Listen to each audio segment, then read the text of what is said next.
Let me switch the channel. It's too boring. Inaantok ka ba? Oo, 3 oras ang tulog ko. Nangihina ka na ba sa trabaho mo? Oo, gusto ko lang humiga buong araw. Tara na at bumili ng Python Energy Drink. All vitamins and minerals just for you. Give me your money and you'll be healthy. Eh sige, bibili ako na ito. Mukhang masarap naman tignan. We? Are you sure? Gusto mo ba talaga yan? Ay, ako ba? Oo gusto ko yung mga produkto na nakikita ko sa TV eh. Ah, okay. Pues, ipapakita ko sa iyo ang totoong capitalism. I'm going to educate you on capitalism and its terms, introducing popular pop culture, the culture industry, and of course examples and on how toxic this industry is. Firstly, capitalism is an economic system based on private ownership within the trade industry. Prices in the market system are determined by demand and supply to benefit the public consumers. The fundamental feature of capitalism is to gain a profit. So if, for example, I was selling that energy drink earlier to you, right? Even though you know you don't really need it. That is because I need a consumer to consume and purchase that drink. Thus, capitalism.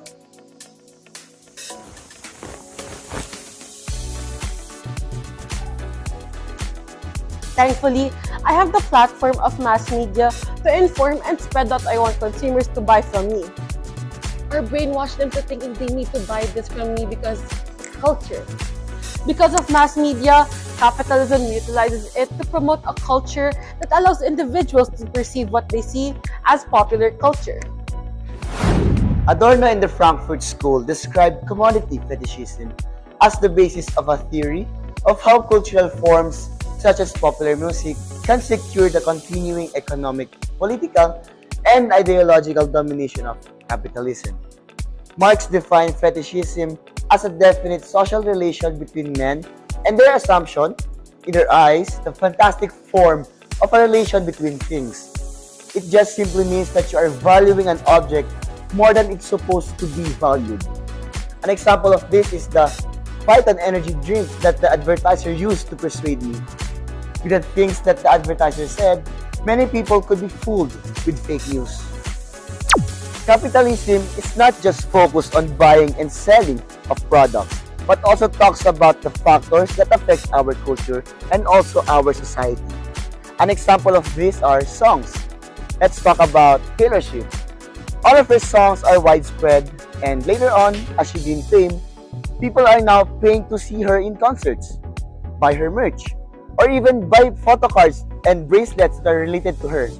The Frankfurt School views the culture industry as ensuring the creation and satisfaction of needs, and the suppression of true needs.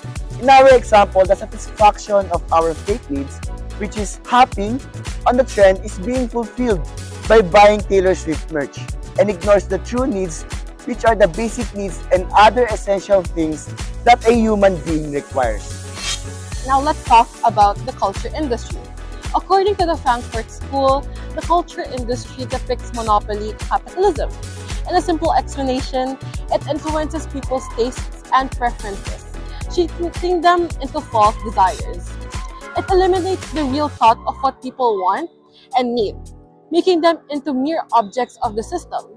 Instead of treating people as individuals, this cultural industry treats people like objects, seeing them as objects to squeeze profit from, altering their popular culture in the form of this culture industry.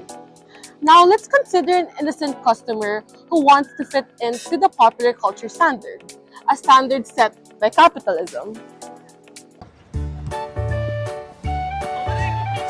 Ma'am! Bumili ka na netong moisturizer na to para mas lalo kang gumanda, para mas lalong kuminis yung skin mo, saka mas lalong pumuti.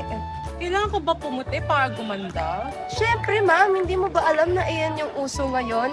Yung mga trending ngayon, alam mo naman, nakikita mo sa TV, yung mga influencers, si Ann Curtis, si Marian Rivera, o ayan yung mga ideal woman. Sige na nga, may point ka naman. Sige, bilhin ko na. When cultural industry products become the standard among the people,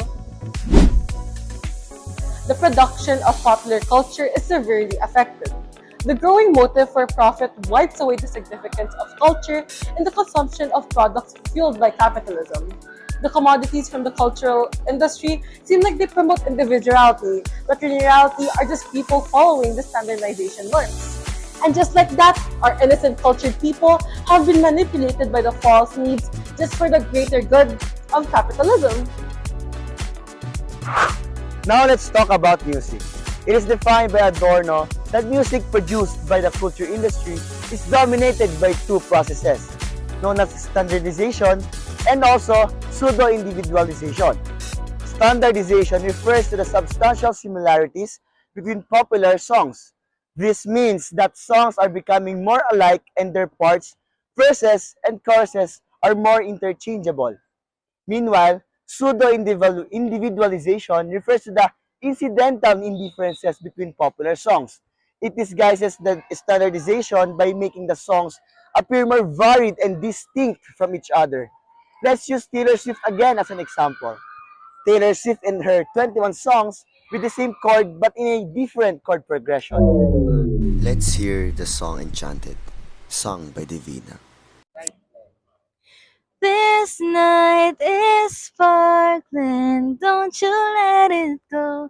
I'm wonderstruck, rushing on the way home. I spent forever wondering if you knew I was enchanted to meet you. But what if this culture industry is harmless? Arguably, there are claims that the culture industry is harmless and won't have such detrimental effects. But Theodor W. Adorno, a leading member of the Frankfurt School, Adorno says otherwise. With his democratic approach, Adorno says that this industry emphasizes conformity, ignoring that this system is just submitting to its ideology. Discussing this raises awareness of how toxic this industry is, stripping the true culture from the people. Following the culture industry is conforming its norms, accepting that you are no longer your own person but instead an object of capitalism. The culture industry creates false solutions to false problems instead of real solutions to real problems. It takes away the consciousness of the people, making them powerless. Indeed, capitalism has overtaken us. Indeed, in Adorno's eyes, the culture industry holds great power, encouraging consumers to support this capitalistic system, strengthening it more and more until we have been completely overtaken by capitalism. Those who listen to popular music are taken in by the veneer of individual effects. This just means that something may appear to be a meaningful influence, but in reality, it only affects them in a shallow way. This masks the standardization of the music and makes the listeners think that they are hearing something new and different.